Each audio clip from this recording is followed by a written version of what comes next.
So when you see this, just stay home. This is the worst time to try to take pictures. I was talking to Les Brady about, we were talking via comments on my Patreon about the bleak midwinter. And, you know, the weird thing is it's not all that bleak. It's actually really bright and sunny, and that's why it's bleak for me. Oh, well, okay, I tried. Screw it. We're just going to keep going.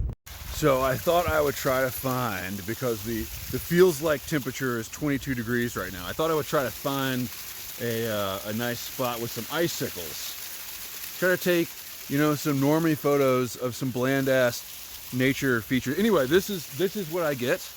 This for icicles. There's like one icicle. I mean, I guess there's, if you count like that, there is ice. I don't think those are icicles. Anyway, I want my money back.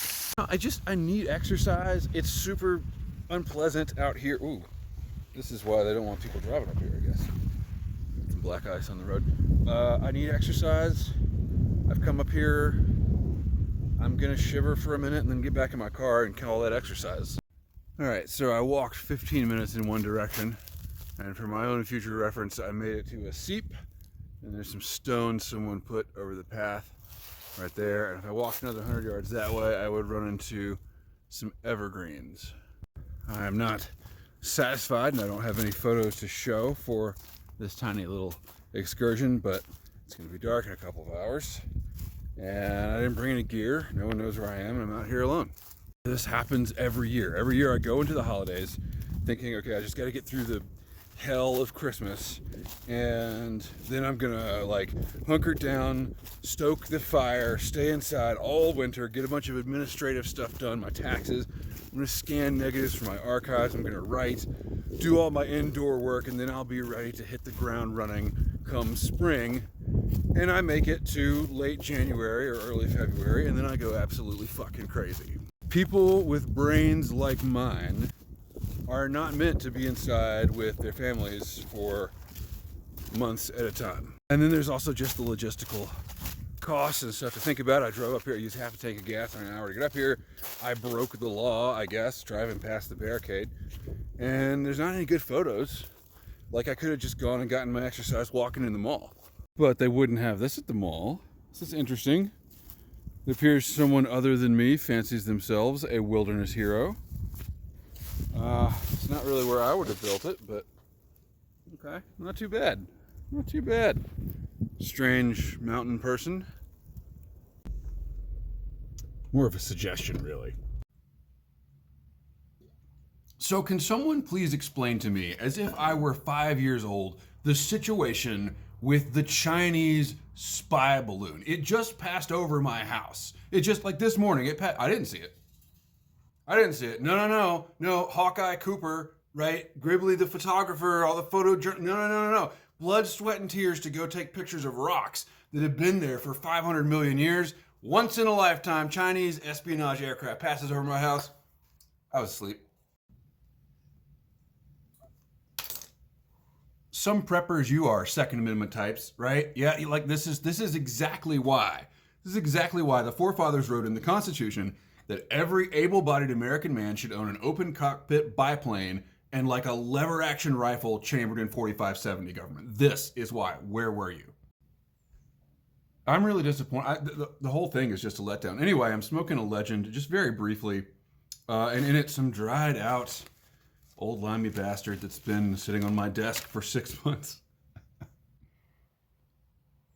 And I just, you know, when I saw the headline, I thought, well, I won't lie, I'm old, right? So I thought the image in my head was like a bunch of actual Chinese spies, like in a gondola, like looking over and then like writing shit down, like, oh yeah, there's the missiles, okay, cool. Like, what are they gonna see from a spy balloon that they can't see from a spy satellite? Like, I am not a spy, but I have read some Tom Clancy novels, and I know that those satellites, whew, did you see that? Thought it was the Chinese. I need to take my meds with more regular, you know, because like now I'm like, all right, there were actual Chinese spies in the gondola. The balloon was never meant to go to 60,000 feet. They're dead now, and they're haunting my garage. That's where my brain goes. The media is like, yeah, the Chinese spy balloon, you know, it was detected over our base with all the nuclear missile silos. You mean the one you just put in the fucking headline? It's not a secret. If there are any Chinese folks watching this, we have nuclear missiles. They're in silos in Montana. I mean, I hope I'm not telling you anything I shouldn't. This is nothing that Bill Clinton would have sold to you back in the night. Again, I'm old. All right, this is nothing that Donald Trump would have taken out of classified storage and taken to his private, like, estate in Florida, where the alligators might eat it and then swim under enemy lines to poop it out in China. I don't know what the plan was. And then the media spins the latest Joe Biden raid. The media, they spin the latest raid on the home of a sitting president as like, hey, didn't find any classified documents. Isn't that great? No, you had to raid the home of a sitting president. This is a bad situation.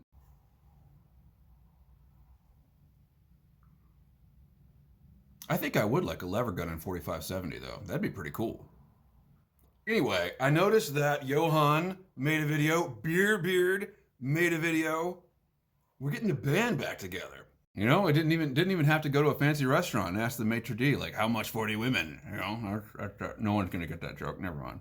Beard was talking about Freddie King and the three kings of blues, and then I, you know, in an effort to name drop, I wrote in a comment that I happened to see Etta Baker and Bo Diddley, that those were my two you know, blues experiences. I mean, I've seen other blues acts, but those were like the, you know, the real.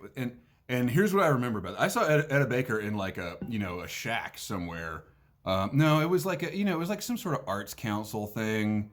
I was 20 years old. I didn't understand who I was seeing. I mean, she was like 112 at that point and still touring, and it was amazing. I wish that I had been older and a little more knowledgeable and like able to understand what I was seeing. But when I saw Bo Diddley, I knew who Bo Diddley was. And all I remember about that show, unfortunately, is there were some really rude people in the crowd who were like shoved me and my girlfriend, wife. I mean, she was my girlfriend. Now she's my wife. They were not two women. And what is the proper terminology? My ex-fiance? I don't know. The woman who was my girlfriend and became my wife were shoved by a group of people, and then it became like a racial thing that they felt because they were people of color that they had more right to see. We were in the front row because I was like, this is Bo Diddley, man. We're getting there early. We're going to be in the front row. And they felt they had more right to be in the front row than we did, which, you know, like, if you just want to say that, that's fine. Like, well, okay, dude, I'll be in the second row. I don't care. But don't push me. And so, unfortunately, that's what I remember from that show. But I also remember having a real moment where he was playing "I'm a Man," and you know, at that time he was like 112, and having a real moment where I'm like, I am watching Bo Diddley like play this song that underpinned so much of what was to come. And I did have a moment where I actually appreciated what was going on. That was pretty cool. Don't shove people at concerts. I was explaining to my kid about mosh pits the other day. And they're like, what that is. And like, if you're in the mosh pit, yeah, it's okay. You shove some people, like that's a mosh pit. But like, otherwise, you can get in real trouble shoving people at concerts. Though I think one of the only people I have ever struck in anger was this dude that was shoving people in, what was that? Joy? It wasn't Joy Division. Joy Drop? Joy, some shitty 90s band that no one remembers. I was at a festival and there was some dude that was like twice my weight and half my height. Like, which I don't say to make fun of him, but it became relevant when he was like clearly on some sort of hallucinogenic property and on a substance with hallucinogen. I need my meds. High out of his gourd, and really, he had a low center of mass. I'll put it like that, and was like doing this number, and his elbows are like right at everyone's face level, and I punched his lights out. Is the statute of limitation? I mean, this was like 20 years ago. I'm not proud of it. I'm not. I did strike the fellow, and that got his attention. Why did I tell that story? What did I hope would come from that? Anyway, I think it's cool that we're seeing some old faces sort of return. I've been thinking a lot about my misspent youth. Actually, you know what? Here's what I need to do. I need to tell you all something. And it's going to sound like self-promotion, and it is. But on my Patreon page, I recently published long lost photos of me from back in those days. And man, I'm not saying you should sign up on my Patreon for $3 and then look at these photos and then cancel, like just spend like a one-time $3. I'm not saying you should do that because I don't think Patreon wants me to do that. And also I'd much rather have people who are actually interested in my work. But if you want to see photos of me in my metalhead days with long hair and all the crazy shenanigans that me and my buddies got into, now would be the time. And I actually, you know what, I'll tease. At the end of this video, I recorded a podcast. Does one recording make a podcast? I don't know. I recorded a podcast of the photo essay that I wrote to deal with this time in my life, because it's a matter of some chagrin. It's a matter of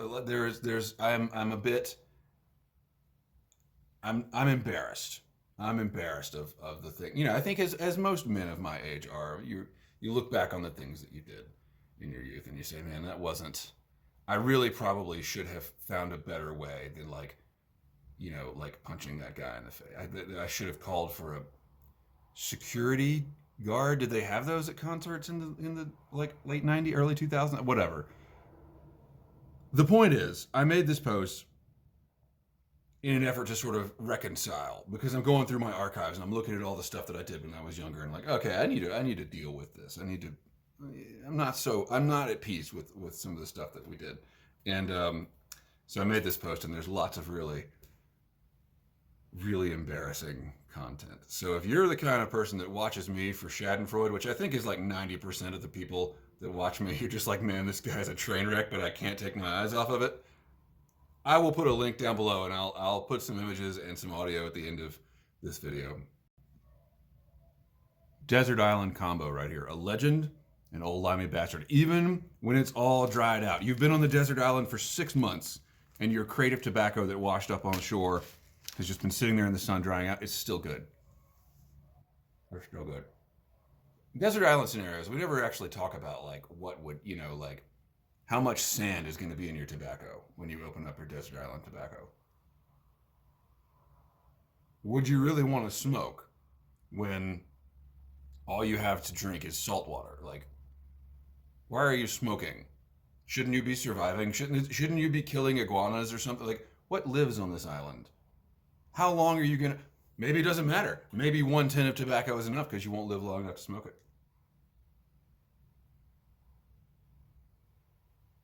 Or maybe you would want to have some tobacco that's like really goopy, like a Sutliff aromatic, and you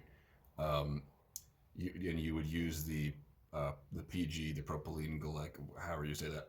You would use that as like sunscreen. You just like smush it all over your face like Arnold Schwarzenegger in The Predator, so that the sun wouldn't burn you. You'd need a lot. You'd need several pounds of tobacco for that.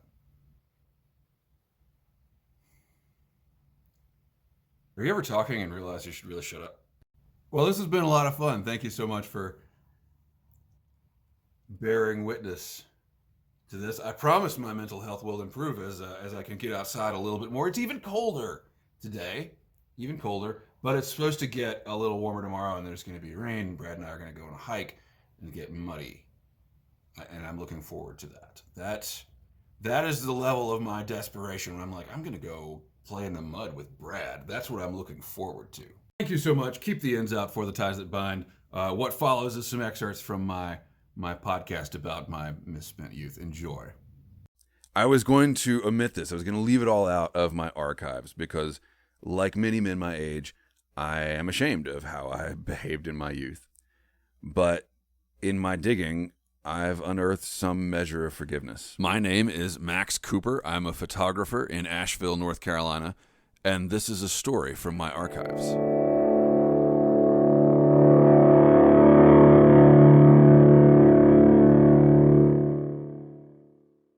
We climbed the ridge into this evening we had big knives on our belts. That fall was dry and warm, and the fire caught well. And in the failing light, we set about collecting deadfall, a practice that we undertook with much more gravity after the experience with the snakes. But I remember that we scoured the ground of like anything dry, and that fact will shortly become important. As night fell, we had a good pile of wood and several packs of honey weenies, and our sleeping bags were laid out on the bare earth, and we considered ourselves to be true mountain men. But I'm told that God favors drunks and small children, and since we were all stone cold sober for what happened next, I believe the Almighty still considered us children at the time.